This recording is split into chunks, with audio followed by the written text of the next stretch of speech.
میں آ گیا ہوں خدا کا بھیدی، تمہاری بستی میں آ گیا ہوں خدا کا بھیدی، تمہاری بستی میں آ گیا ہوں۔ میں خدا اور آدمی کے بیچ ایک بچولیا ہوں۔ کہا گیا ہے نہ ہونے والوں کو ہونے والوں کے دکھ نہ سونپو، کہا گیا ہے نہ ہونے والوں کو ہونے والوں سے شرم آتی ہے،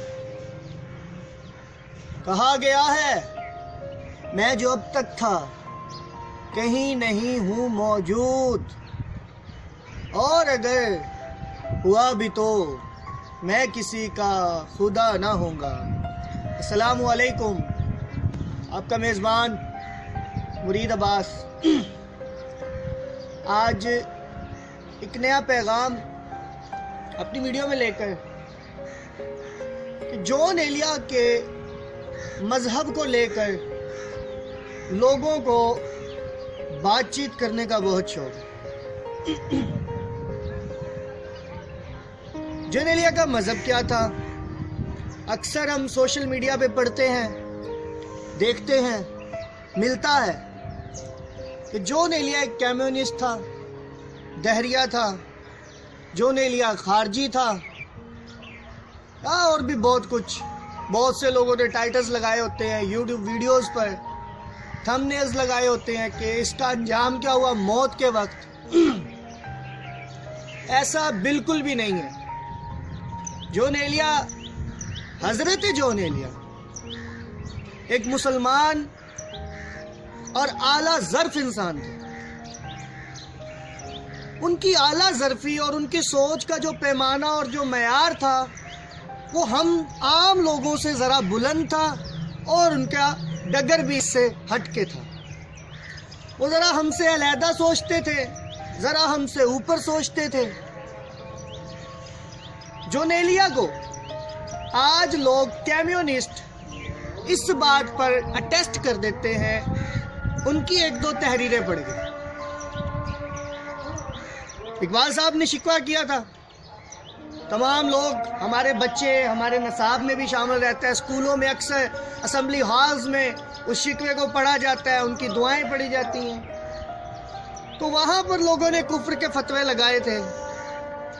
جون ایلیا کی رمز تھوڑی سی ویسی ہے۔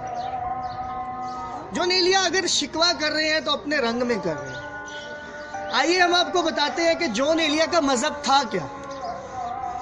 جون ایلیا مسلمان اہل تشیع مکتب فکر سے تعلق رکھنے والے سید سردار تھے۔ آپ کا گھرانہ میں اپنی پچھلی ویڈیو میں ڈسکس کر چکا ہوں۔ آپ کے والد شفیق حسن سید، آپ کے بھائی سید رئیس امروہی، سید محمد تقی، یہ سب پڑھے لکھے لوگ تھے۔ آپ نے مدرسے میں تعلیم حاصل کی، آپ نے عربی سیکھی، فارسی سیکھی، آپ کو عبرانی آتی تھی، آپ کو انگلش آتی تھی، زبانوں پر مہارت تھی، کوالیفائیڈ انسان تھے۔ آپ کا مذہب صرف اور صرف جس بات پر آپ کو سب سے زیادہ نالج، جس بات پر، جس علم پر آپ کو سب سے زیادہ گرپ تھی، وہ کربلا تھی۔ واقعہ کربلا کو لے کر جون ایلیا بہت سینسٹیو۔ ان کے بھائی رئیس امروہی صاحب کو مذہبی انتہا پسندوں نے قتل کر دیا تھا اس وقت۔ اس وجہ سے آپ نے اپنے آپ کو لوگوں کے اندر اپنا اندر دکھانا بند کر دیا تھا۔ آپ جھجکنے لگ گئے، قطع کلامی کرنے لگ گئے، لوگوں سے قطع تعلقی کم کر دی۔ قطع تعلقی تو نہیں کہوں گا، میل ملاپ کر دیا۔ میل ملاپ کرنے سے مراد یہ تھا کہ آپ نے ان سے بات چیت اس لیول پہ، اس مذہبی ٹاپک پہ کم کر دی۔ اندر سے جون ایلیا کے اگر مشاعرے اٹھا کے دیکھیں تو آپ کو ایک چیز ملے گی۔ جون ایلیا اگر قسم بھی کھائیں گے تو مولا حسین علیہ السلام کی، جون ایلیا جب بات کریں گے تو اپنی باتوں میں ذکر اور تشیع جتنے بھی علم تھے ان کے پاس، اپنی شاعری میں وہ جا بجا اس کا ذکر کرتے ہیں۔ جون ایلیا صاحب کو سمجھنے کے لیے پہلے بھی یہی بات کر چکا ہوں کہ ان کو پڑھنا لازمی ہے. آپ ایک دو تحریروں سے، جیسے کہ میں نے سب سے پہلے آپ کو لوح احمد کتاب راموز سے، کتاب کا نام راموز ہے اور نظم کا نام لوح احمد ہے، اس سے میں نے آپ کو سنائی ایک نظم.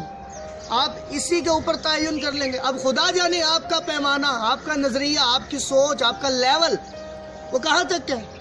جہاں تک آپ کی سوچ کا لیول ہوگا وہاں تک آپ بات کو سمجھیں گے، اس سے آگے آپ بات کو نہیں سمجھیں گے. جون ایلیا کا لیول، جون ایلیا کی سوچ، جون ایلیا کا مرتبہ سوچ کا وہ ہم سے بلند تھا. آپ کی پرواز ہم سے بلند تھی. فقیر لوگ جتنے بھی تھے، دیکھیں وہ جیسا تھا اپنی زندگی میں اس کا حساب خدا کرے گا. اس کا حساب کرنے والے آپ نہیں بیٹھے ہوئے. اور شاعری کا ان چیزوں سے تعلق شروع سے رہا ہے اور اللہ پاک بڑا بے نیاز ہے.